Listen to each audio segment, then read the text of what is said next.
All right. Good morning, everyone. Welcome to Tech for Senior. This is, of course, April the 21st. I want to thank everybody for coming today and wish you a happy Easter Monday. It's a great day. Thank you for coming and being here today. We have a great show for you today with lots of exciting things. Of course, we do have our Thursday show this Thursday, which we review all the tech news of the week. So if you haven't come to visit us on Thursday, please consider that. We have, of course, Chris and Jim. We were talking earlier. They're going to be doing their cameo appearance from Cartagena, Colombia, on their new residential ship. I'm sure uh, we'll have a great video. Chris is going to take us for a walk around the ship. We have a few scheduling changes. She tells me she's not doing her Drunken Sailor song that I put out in the newsletter. So we have a little amendment there. So anyway, but I think you'll enjoy what she has to say. We also have Bob is still away this week, and so he does not have a tech talk for us today. So I'm again moving one of the videos from our Premiere service up into the time slot today, and I'm going to be talking again about two new health apps and this has to do with health apps for your phone and watch, and I think you'll find that interesting. And we were talking a lot about it earlier on in before the show, so this should follow along with that.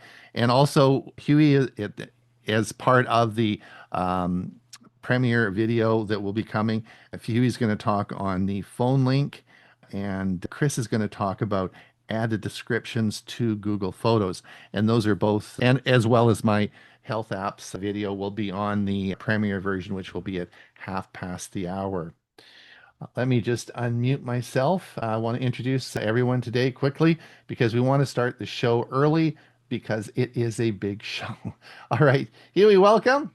Looks like you Hey, got. how are you? I'm doing great. Huey and I were talking about doing steaks in an air fryer early. I guess that's tech talk, isn't it? Is it? Yeah, it's That's it's a technical piece of equipment. Yeah. yeah. It was the sort of cool. We should maybe do some videos about that. We should do a cook-off on our steaks in the air fryer or something.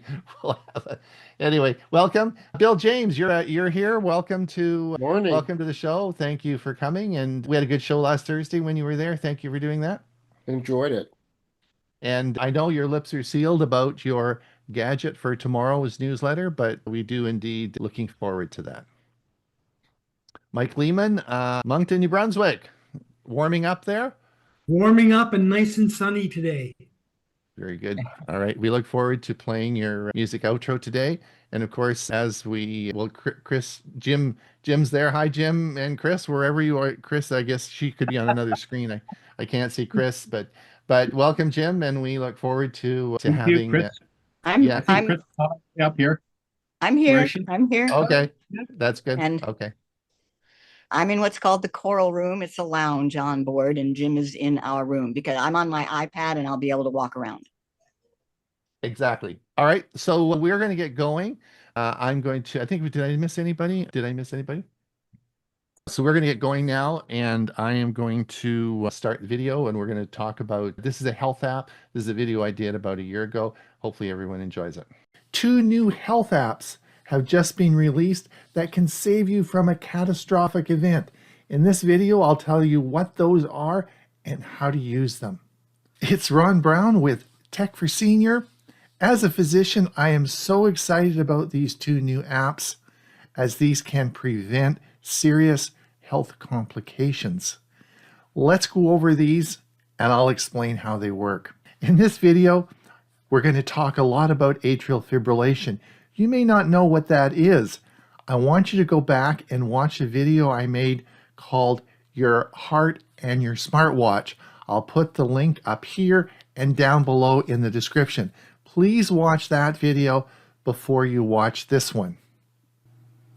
If you watched my video, Your Heart and Your Watch, then you will understand that atrial fibrillation can be diagnosed with the ECG app on your phone. Now, you have to have symptoms. So what would happen is you might feel your chest palpitating, your heart rate going up. You then think this could be atrial fibrillation. You then activate the ECG app on your watch, and it does what we call an ECG.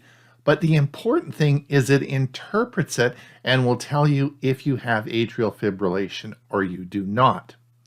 This saves it in your health app and will be available to email or send to your healthcare provider. Now, there are 3 watches that do this. The Apple Watch does it, the Galaxy Watch 4 and Galaxy Watch 5 do it, and of course the Fitbit Sense line does this as well. So all 3 watches have been cleared by the FDA for one specific purpose. It doesn't tell you if you're having a heart attack, doesn't tell you if you need to go to the hospital. It only tells you if you have atrial fibrillation. And that is all that app does.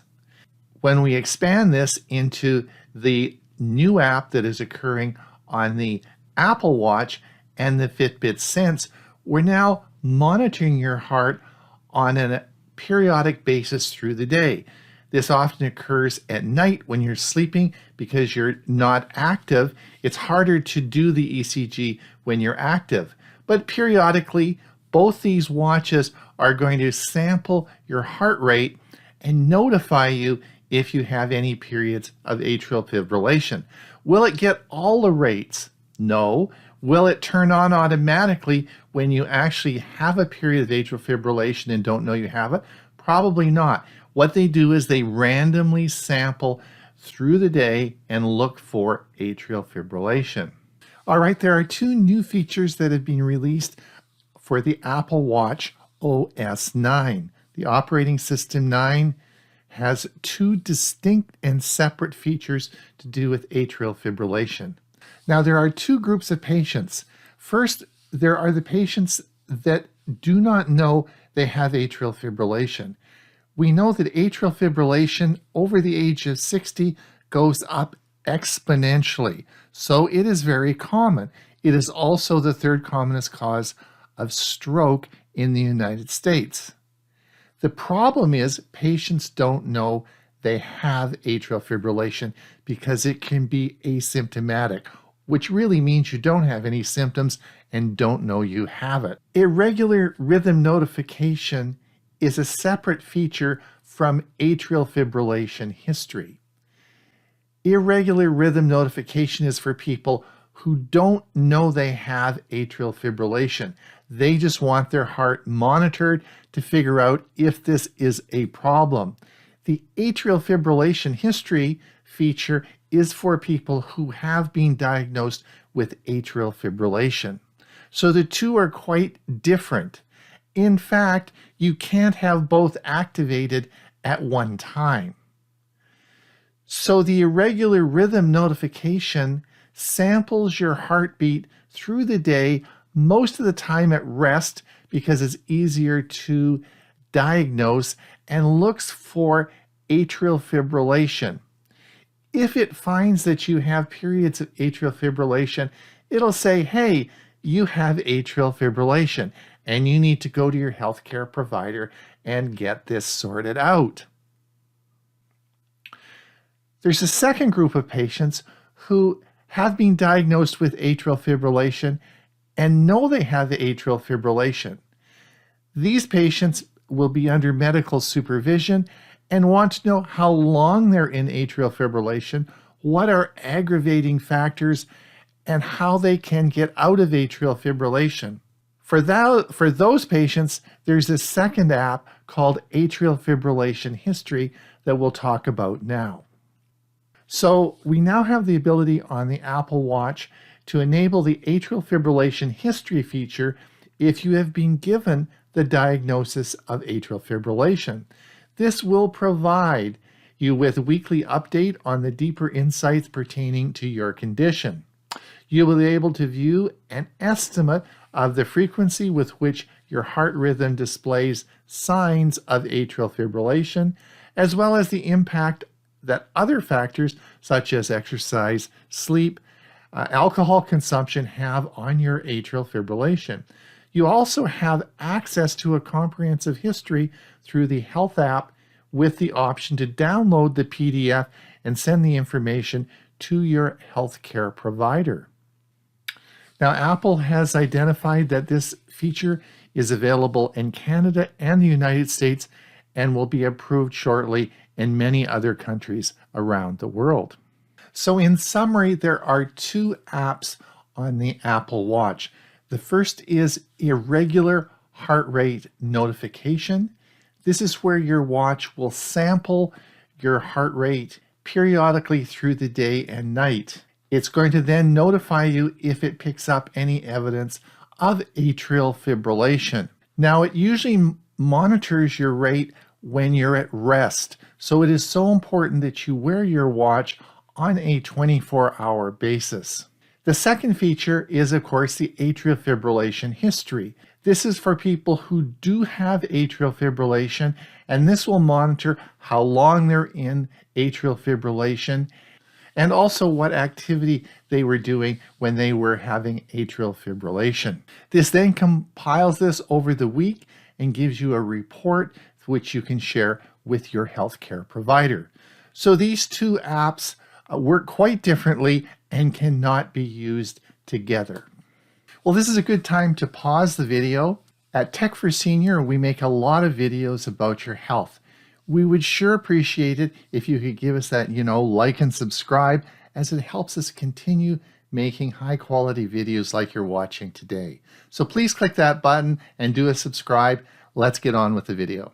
Now, unlike the Apple Watch, the Fitbit series only monitors you for atrial fibrillation periodically. It does the irregular heart rate notification, and it randomly samples you through the day and night, just like the Apple Watch does.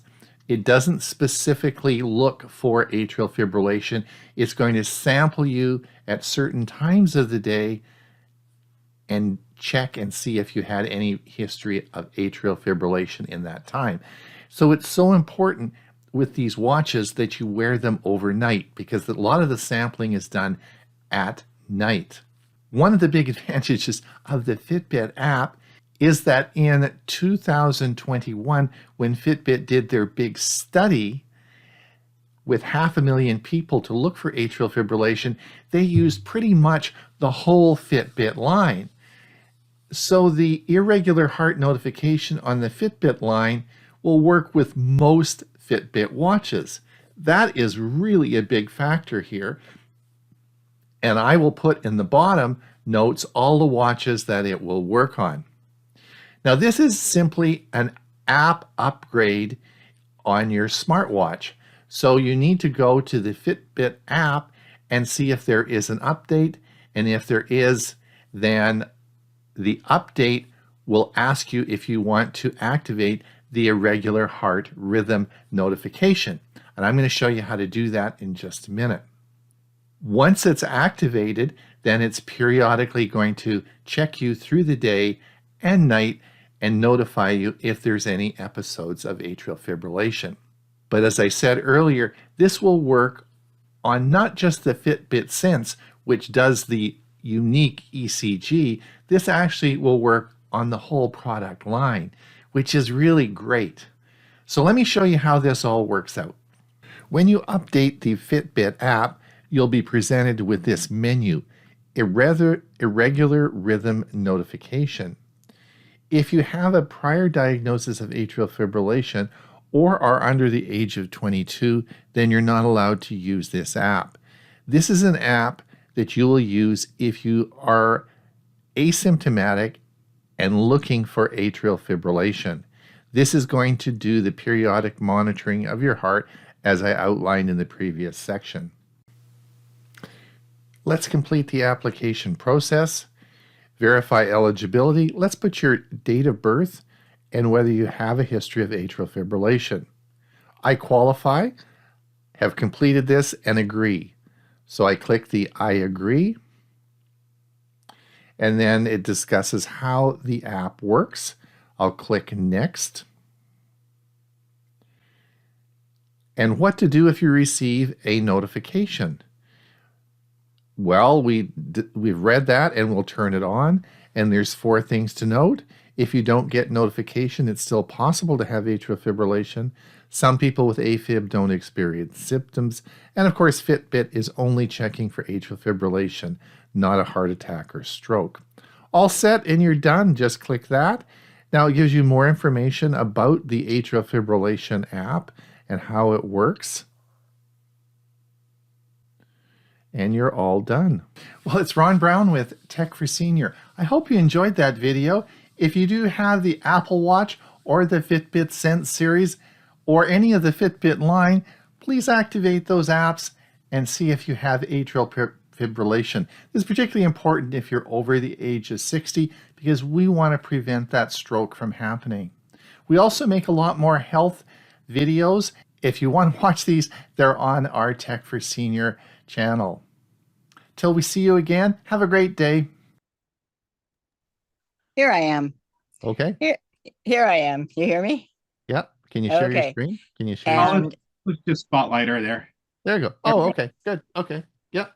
There you go. for people who don't know, Jim and I have made a major life decision. We sold our house and we bought a cabin on a residential cruise ship called the Villa V Odyssey. And we just got on the ship yesterday in Cartagena.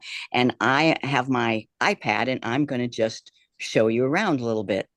Right now, I am in what's called the Morning Light. It's a lounge and just an area where people can hang out and do whatever. There is a bar.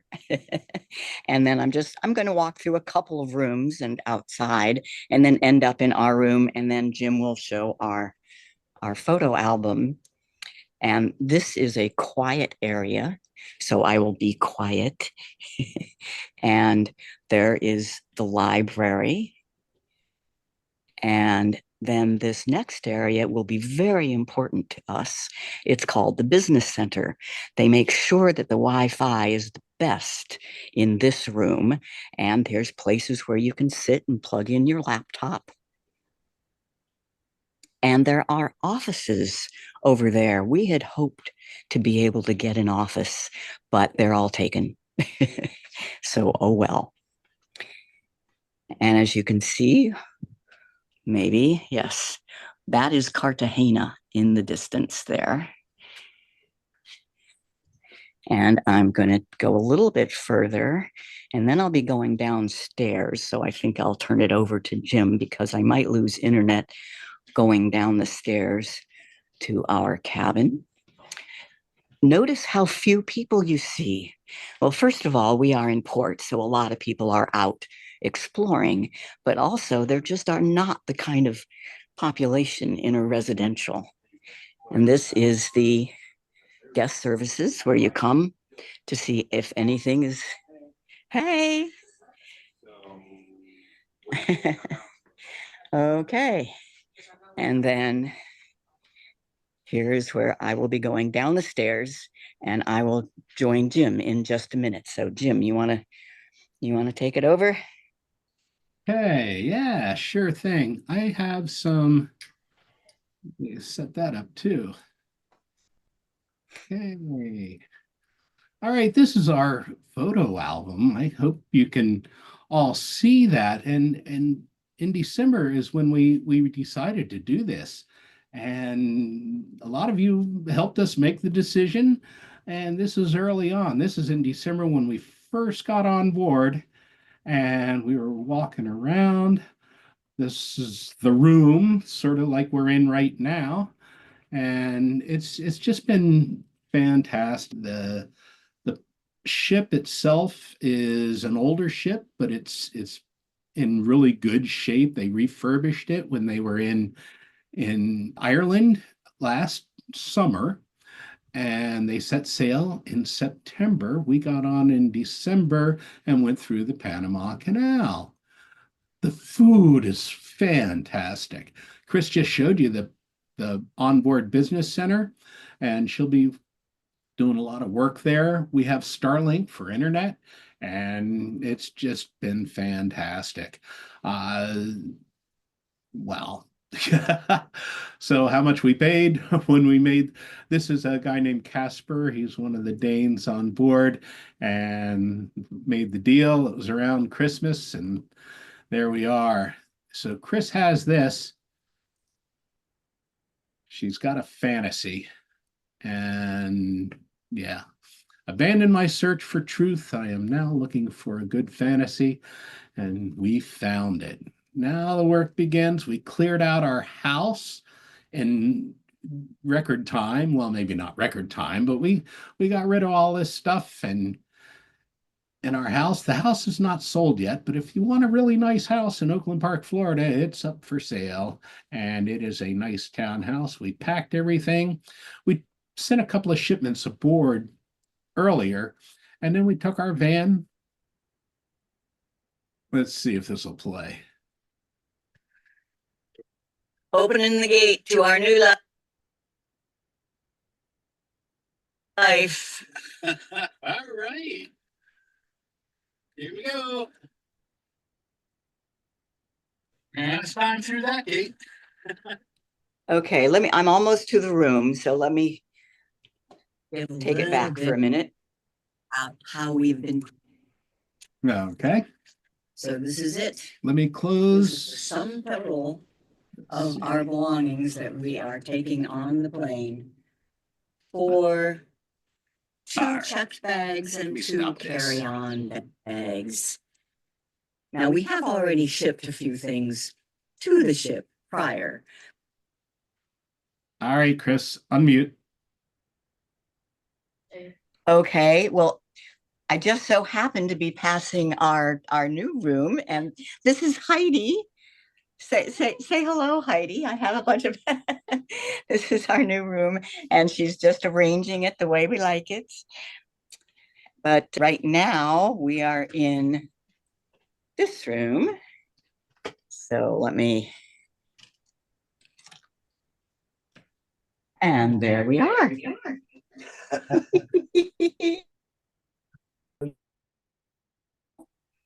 But we're used to small with RVs. I'm muted. Okay. And, it has everything. And it actually is a nice big window. It's partially covered here. So we'll be able to see where we are. Okay. I'll let Jim get back to the photo album.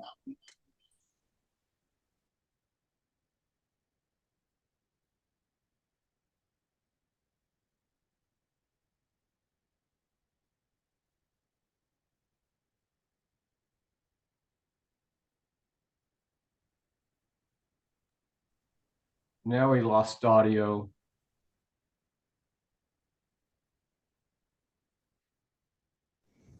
All right, that works. Yeah, well, we have two devices on in here, and we don't want to have too much echo.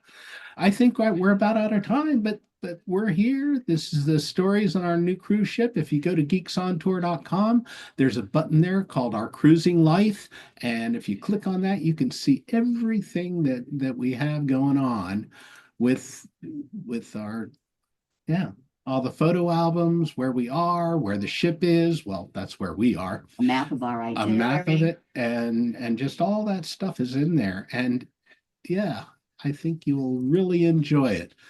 Let me change.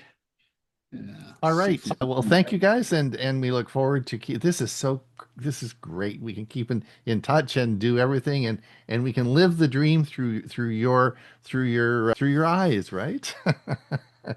So come All right. along if you can. Yeah. And if you want to come on board, let us know. We'll make that happen. All right. Thanks so much. Okay, now moving along, Hewie has not one, but two videos for us today. Hewie, I'm going to let you take over, and you can play whatever you want in whatever order. Okay, I'll do that just as soon as I can get set up here. Google Drive versus Dropbox versus OneDrive. Which cloud storage is best? I'm Hewie Poplock. Join me as I look into the world of cloud storage and challenges to find the best service while securing our data online. In today's digital age, having a reliable cloud storage service is crucial for storing and accessing files from anywhere.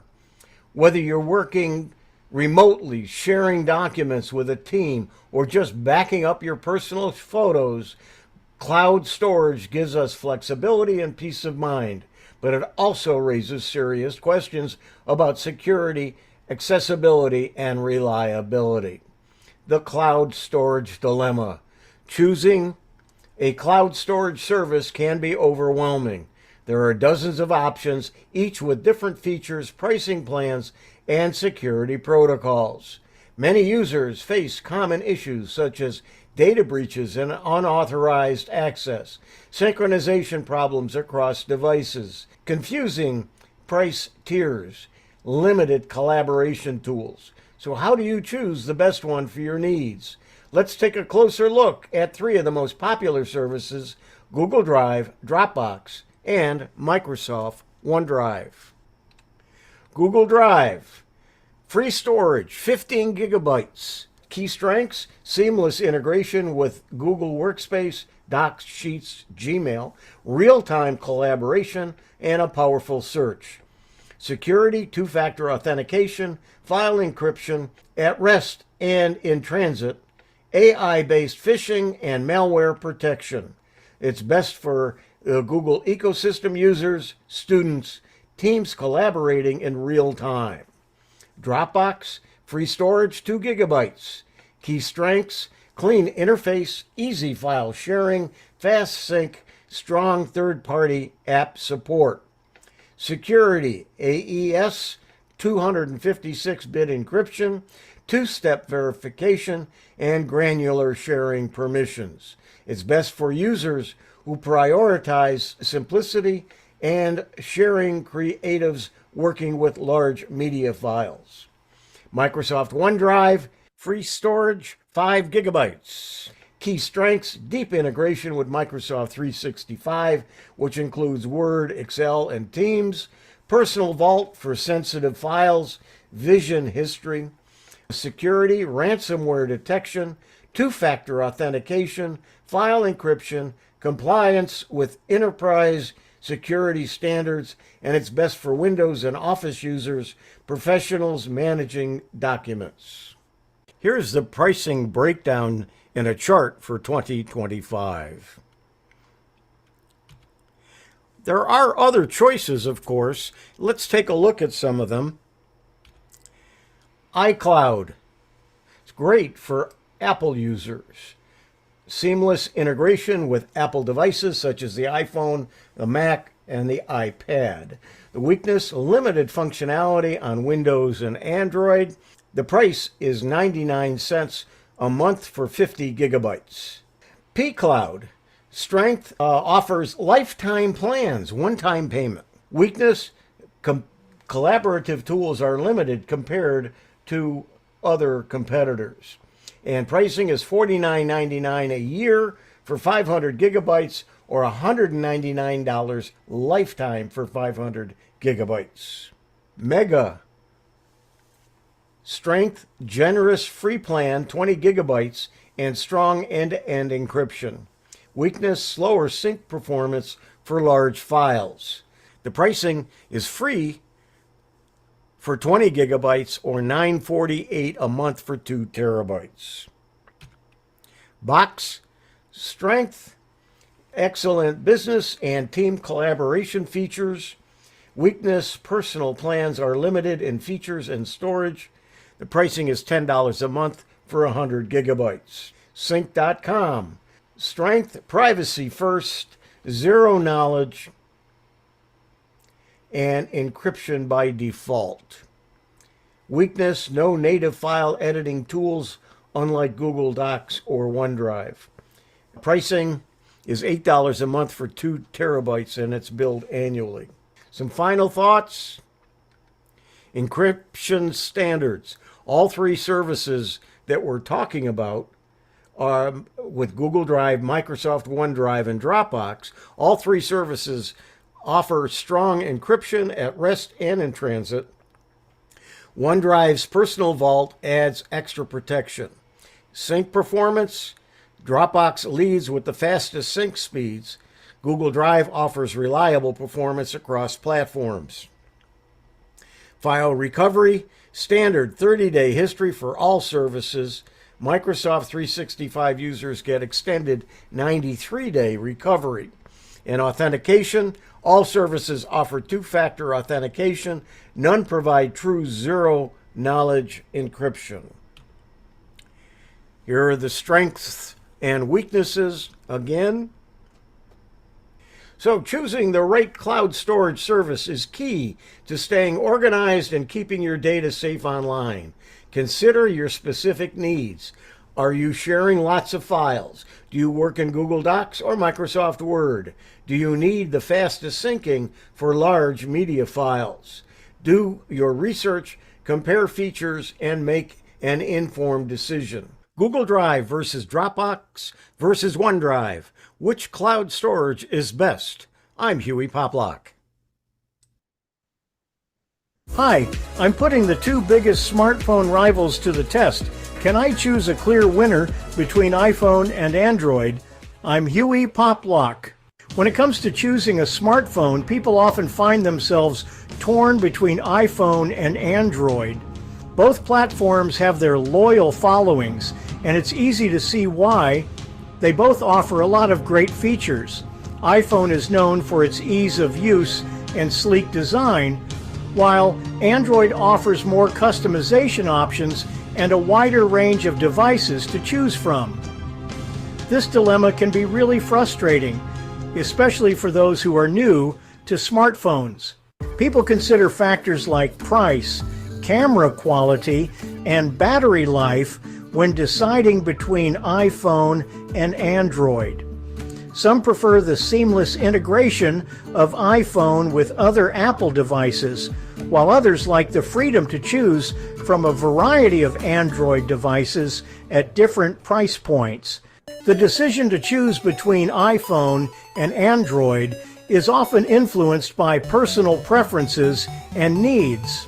For example, gamers might prefer Android for its wider range of devices with better processors, while creatives might prefer iPhone for its ease of use and integration with other Apple devices. Ultimately, the choice between iPhone and Android depends on what matters most to each individual. Whether it's price, performance, or ease of use, both platforms have their strengths and weaknesses. When comparing iPhone and Android, it's clear that both platforms have their own unique strengths and weaknesses. iPhone excels in terms of ease of use and ecosystem integration, while Android offers more customization options and a wider range of devices.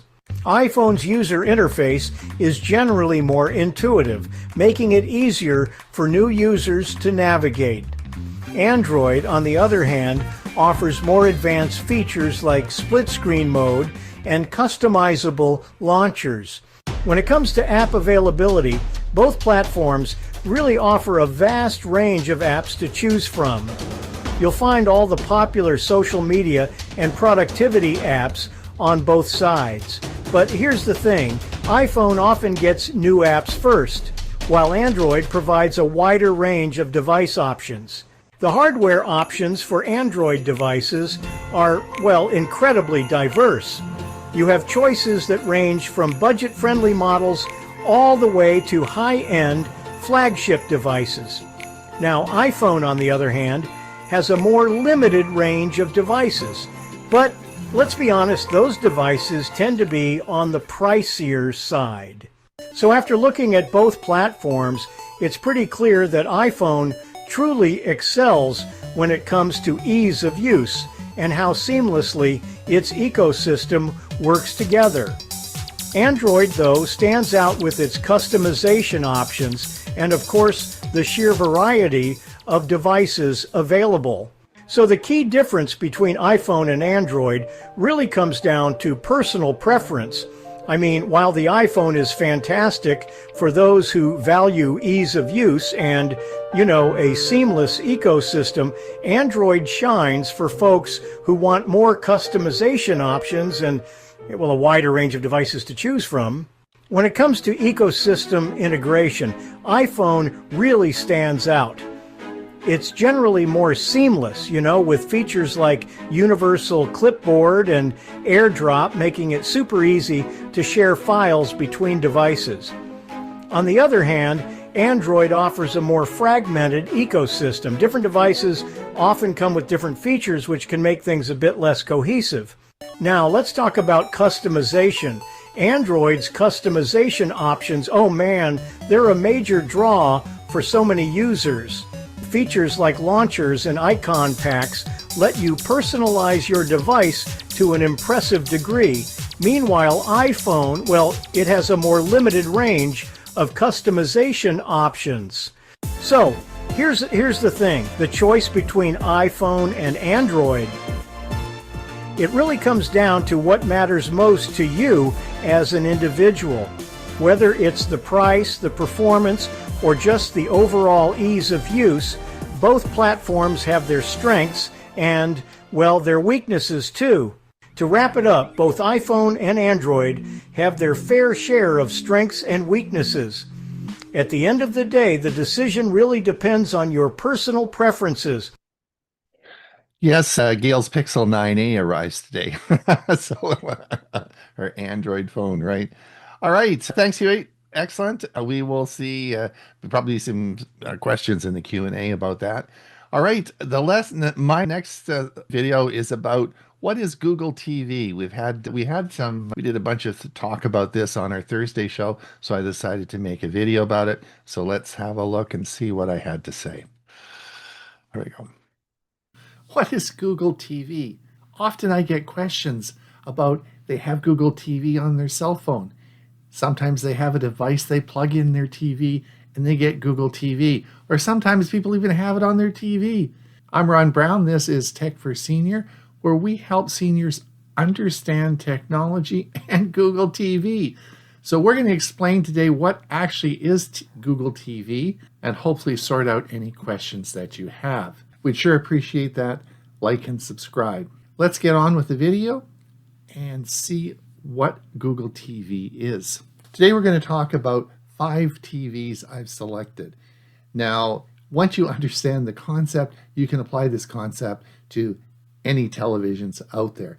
But the 5 that I've chosen to talk about today are Samsung, Sony, Amazon, TCL, and Hisense. So those are the 5 TVs that we're going to discuss. Now, before we start, I want to talk a little bit about what a smart TV is. Now, some of the TVs that we're discussing today have an option. When you initially turn the television on, you get a question and it says, do you want a dumb TV or do you want a smart TV? Now, if you choose a dumb TV, then basically you have a device, your television, that you plug a cable connection into it, and it will display, of course, your TV, like we used to use many, many years ago. Or you can use an over-the-air antenna on there, and that's it. That's all you have. There's no software on there. It's plugging in, and it's getting the information coming from those input devices. But if you choose a smart TV, like most of you probably will, and sometimes it just turns on and it's a smart TV, then what you really have is a computer with a display. So you would have, you think of it as a television, but it isn't. It's a computer, but most important, it has an operating system in it. Yes, there's an operating system in the TV, and that goes to a display, which is, of course, the big screen that you see when you're watching television.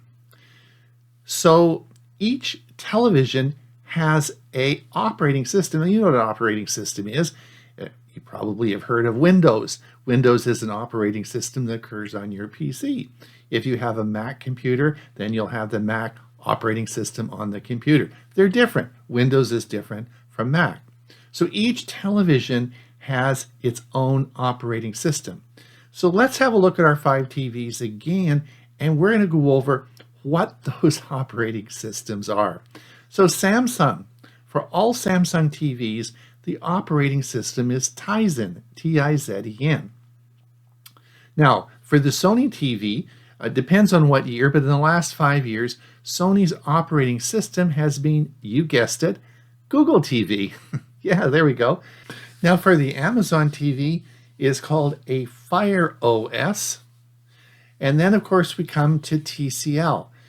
Well, here's where it gets a little interesting. TCL can have 2 operating systems. Depends on which TV you buy. You can have 2 identical TVs on TCL, and one TCL will have a Roku operating system, and the other will have a Google operating system.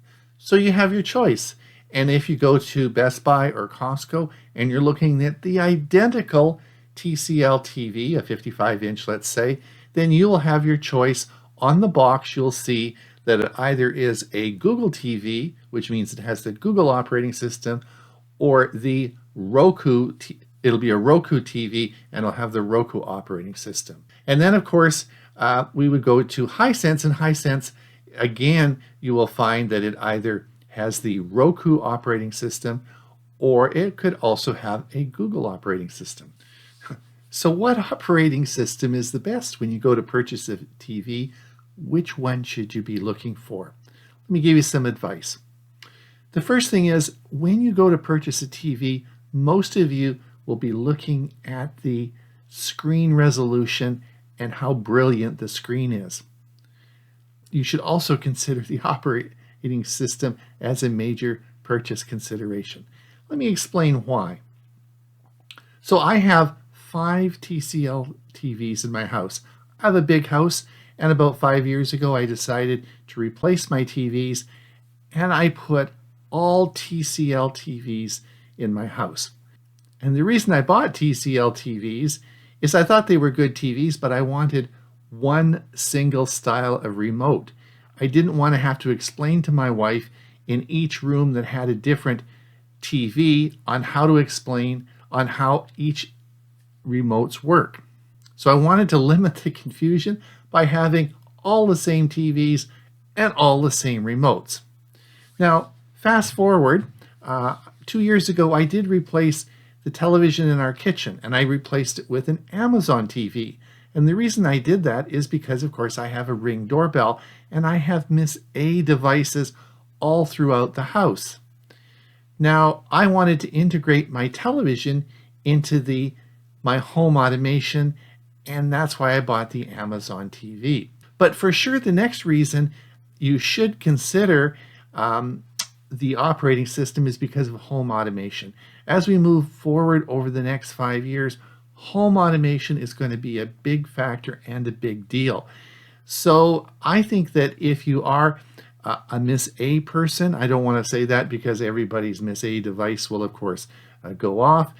But if you are a Miss A device person like I am, then I certainly would think that a Fire OS or an Amazon TV would be a good option. And when I did this 3 years ago, when I bought my Amazon TV, that was really the only way that you could get your TV connected to your Ring doorbell. But now, in 2025, we're seeing almost all the modern TVs that are produced are Miss A enabled. So life is changing a bit there as well. But also, if you are running down the Google plan of home automation and all your devices are Google, then maybe there's an advantage in using the Google OS to integrate your home automation. So I figure this is a critical role you have to look at in your purchase consideration on televisions. More time, you have a TV and you have an operating system. It's important that you know what the name of that operating system is. Now let's suppose that maybe you have a Google TV and you want to maybe add some features that with Miss A that aren't available on your Google TV. It just doesn't want to work. So you say, well, can I make this into a Fire TV? Can I make this into an Amazon TV using the Fire OS that we talked about? Well, now let's talk about 4 devices that you can connect to your TV to change the operating system. And this is very easy to do, and these four that we're going to talk about, I'm sure you've heard: Roku, Fire Stick, Chromecast, or Google Streamer as we call it now, and of course Apple TV. These companies make these four devices that are physical devices that you can purchase, and you can connect them to your TV, usually through an HDMI or USB port. So your TV, most modern TVs, will have multiple inputs, and these multiple inputs are usually HDMI, and that's the connection that connects to your TV. And these devices will come on, there'll be little boxes or dongles or sticks or whatever they are, but they will connect onto the HDMI input port of your television. So when you want to connect it to a different operating system, or you could connect it, think of it as a different PC or whatever you want to, think of it as a different device, you simply choose on the input of your TV to that, you just select it to the device you want. And bingo, you now have your TV is running on a different operating system. That's pretty cool. So let's talk about Roku. Roku has been around for a very long time. You either can purchase a TV that has a Roku operating system, as we discussed, but if you don't, then you can buy a Roku device, and this would plug into the HDMI port of your TV. Now, the only advice I can give you, and this is pretty much advice for all the TVs, most of you now will be buying modern TVs that are powerful, 4K, and do some pretty incredible things. These devices, such as Roku and Fire Sticks, have been around a very long time. And some of them, if you have a bunch of old ones sitting in a drawer, they're not going to work very good with your new TV. So my advice is to head over to your favorite TV store and get a new modern one, and talk to the salesman, and probably look at because they often come with a lot of different capabilities depending on how much RAM, etc., is in these devices. So you really want to get a good one so that it works well with your brand new TV. Don't take the old one out of the drawer. All right, so we have Roku, then we have Fire Stick. Fire Stick's been around for a long time. It contains the Fire OS. Again, you can just buy one of these and plug it into a Google TV, and again, when you change your HDMI input to your Fire Stick, you will then be running on Fire OS. The same thing is true with Chromecast. Now, you probably have heard of Chromecast. Chromecast is Google's device, and it has been replaced. It was discontinued in August of 2024, streaming TV. It's called a Google TV streamer, and is available for sale for just over $100, depending on what country you're in. We then, of course, have Apple TV.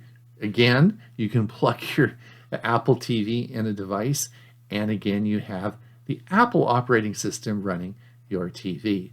So you have all these devices now that you can purchase in addition to your television, that you can connect to your TV and change the operating system.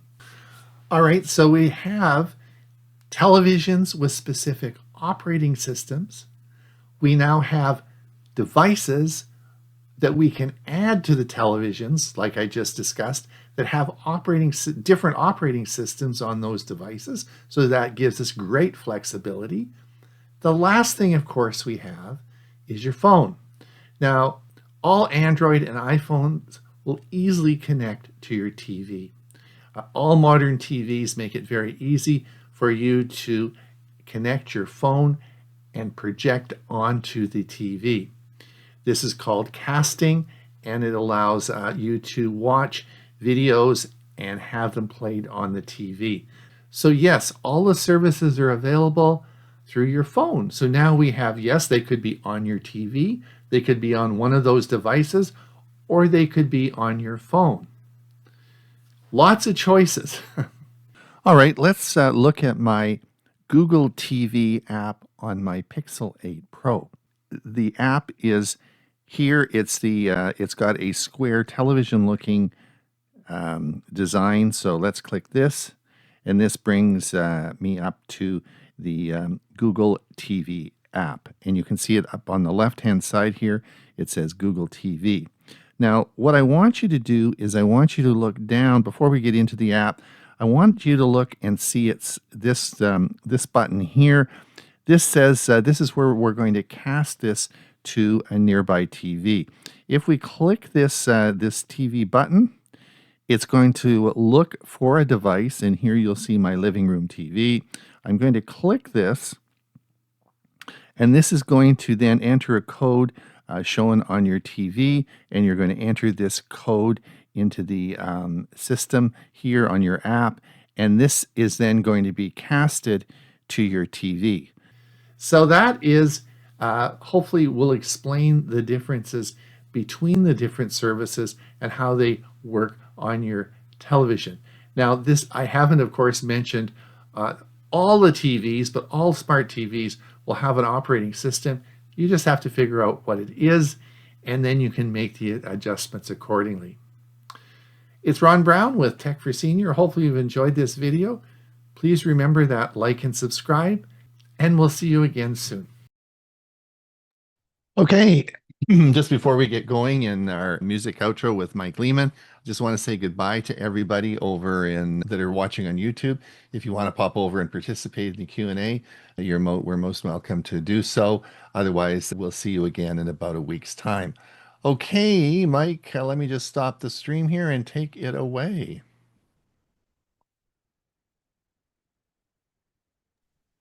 There, that's better.